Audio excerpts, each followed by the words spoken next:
Saludos, esto es Preguntas Relevantes. En el podcast de hoy vamos a tratar una pregunta que considero muy interesante. ¿Cuántos elementos químicos nos quedan por descubrir? ¿Y podría existir un número ilimitado de elementos? Primero de todo, necesitamos definir qué es un elemento. Y es, básicamente, una sustancia compuesta por un único tipo de átomo. Los átomos están formados por protones y neutrones, que forman el núcleo, y en los orbitales se encuentran los electrones. Los orbitales son la zona donde hay más probabilidad de encontrar a estas partículas de carga negativa. Por lo que descubrir un elemento nuevo implica descubrir un nuevo átomo. Los elementos químicos se pueden formar en las estrellas mediante reacciones de fusión. En la fusión nuclear, dos núcleos atómicos se fusionan para formar un átomo de mayor número atómico, es decir, que tiene más protones. Cuando una estrella muere, forma una supernova, donde libera los elementos químicos que ha estado sintetizando durante la que podríamos denominar su existencia. Por ejemplo, el Sol, la estrella de nuestro sistema solar, está fusionando constantemente isótopos de hidrógeno, concretamente deuterio, para formar núcleos de helio. Las estrellas también producen otros elementos como el carbono, el nitrógeno y el oxígeno, así como otros de número atómico mayor, como el hierro, que tiene número atómico 26. Además, otros elementos, como por ejemplo el uranio o el oro, también se pueden formar por la colisión de estrellas de neutrones, que son los núcleos densos que resultan del colapso gravitacional de una estrella supergigante. En ocasiones, se pueden crear estrellas de neutrones extremadamente masivas y con una vida muy corta antes de colapsar en un agujero negro. Bien, ahora sabemos cómo se forman los elementos en estado natural. Pero, ¿cómo los detectamos en la Tierra? De hecho, hay diversas formas de detectar un elemento. Por ejemplo, podemos detectarlo mediante un espectro de emisión. De forma general, todas las sustancias que contienen energía emiten radiación electromagnética.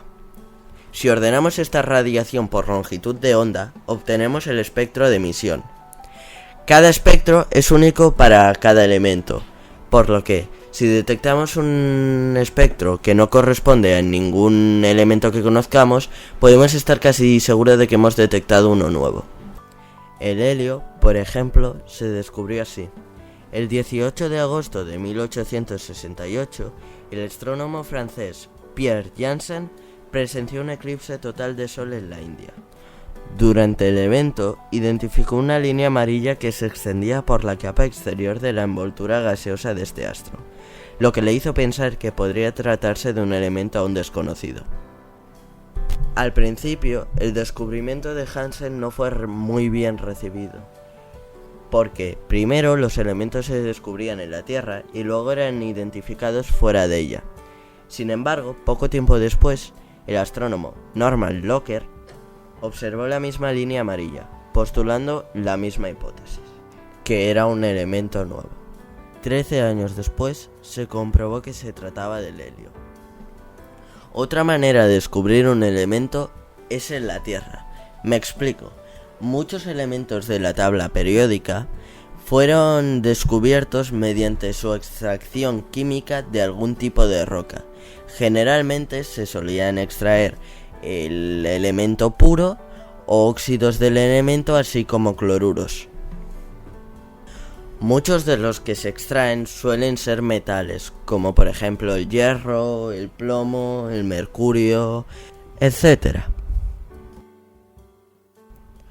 Otra manera de descubrir elementos nuevos es forzándolos a salir, es decir, sintetizarlos mediante fusión nuclear, como en las estrellas.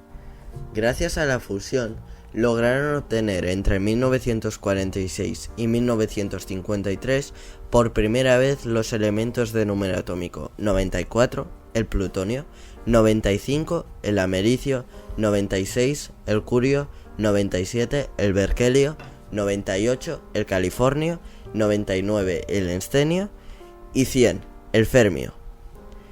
Estos elementos se sintetizan en el Gran Colisionador de Hadrones, que está situado en la frontera franco-suiza, en Ginebra, y que además es el acelerador de partículas más grande y de mayor energía que existe, en el que se encuentran partículas viajando a velocidades cercanas a la velocidad de la luz. Con esta pequeña introducción, podemos empezar a contestar las preguntas anteriormente mencionadas. Primero de todo, ¿podrían haber infinitos elementos? La respuesta a esta pregunta es, probablemente no, debido a que muchos elementos pesados del final de la tabla periódica suelen transformarse en otros, liberando partículas de su núcleo, lo que hoy en día conocemos como radiactividad. Las partículas que liberan los núcleos atómicos pueden ser de tres tipos: alfa, que es básicamente un núcleo de helio; beta, que es un electrón o positrón; y gamma, que es un fotón de alta energía. Las partículas alfa tienen una cierta carga positiva, debido a que es un núcleo de helio, y no son capaces de atravesar el papel. Las beta sí que son capaces de atravesarlo, sin embargo, no pueden pasar más allá de una fina lámina de aluminio. Y las gamma son capaces de atravesar estas dos sustancias, sin embargo, sufren dificultades para poder atravesar un bloque de plomo. El periodo de semidesintegración o vida media es el tiempo que tarda la mitad de átomos de una muestra en decaer en átomos de otros elementos mediante la emisión de partículas, lo que nos permite saber cuán longeva es la vida del isótopo del elemento en cuestión. Y he aquí el motivo por el que no pueden haber infinitos elementos, debido a que los elementos más pesados de la tabla periódica, como pueden ser el oganesón 294, el teneso 294 y el livermorio 293, tienen una vida media de 0,89 milisegundos, 78 milisegundos y 53 milisegundos, respectivamente. Por lo que si estos elementos ya tienen una vida media relativamente corta, imaginaos otro de número atómico 1143, sería súper inestable. Ahora bien, existen ciertas combinaciones de protones o neutrones que otorgan más estabilidad a los elementos de lo que cabría esperar. Estas combinaciones se conocen como números mágicos y son el 2, el 8, el 20, 28, 50, 82 y 126. Aún así, con todo lo que he dicho antes, no creo que hayan infinitos elementos. ¿Cuántos nuevos elementos nos quedan por descubrir? ¿Muchos o pocos? Esta pregunta puede llegar a ser un poco especulativa. Tal vez es por eso porque es más difícil de responder. Pero, debido a lo que he dicho antes, pongo en duda que todavía queden muchos más elementos por descubrir. Sin embargo, según la ecuación de Dirac, con el elemento 137 termina la tabla periódica. Porque un electrón 1s de un posible elemento más pesado, el 174, se hundiría en el mar de Dirac. Un mar de electrones, frío y raro, con energías negativas y continuas. Y al hundirse el 1s, otro electrón de un nivel superior bajará a ocupar su lugar. Y luego se hundirá también. Y así con todos los demás. Dado que las configuraciones electrónicas de los átomos son la quinta esencia de la discreción de la energía, al no sostenerse ninguna, ahí terminará todo. Y la tabla cerrará sus puertas. ¿O no? Algunos físicos teóricos piensan que una tabla aperiódica iniciará después del elemento 173, con átomos en donde las nubes de electrones ahora serán mares de electrones. Una tabla que, al ya no tener periodicidad, no tendrá límites. De todas formas, yo creo que esto de la tabla periódica no será tan importante para la ciencia como es la tabla periódica, concretamente para la química, debido a que, al ser un mar de electrones, dudo que se pueda hacer mucha química con estos elementos. Y de todas formas, aunque las conclusiones extraídas de la ecuación de Dirac fuesen ciertas y realmente pudieran existir, tantos elementos, creo que con nuestra tecnología actual no nos sería posible sintetizarlos y luego detectarlos. Además, una muestra de pocos miligramos de masa de alguno de estos elementos probablemente podría matarte en unos segundos. Recapitulando, la tabla periódica va a tener un final. No sabemos cuándo, pero podemos estar seguros de que lo tendrá. Nos es imposible discernir completamente cuántos elementos nos quedan por descubrir. Sin embargo, gracias a la ecuación de Dirac, por ejemplo, podemos determinar que la tabla periódica tiene 173 elementos. Algunos se muestran un poco más escépticos con respecto a la cantidad de elementos que podría contener esta importante tabla.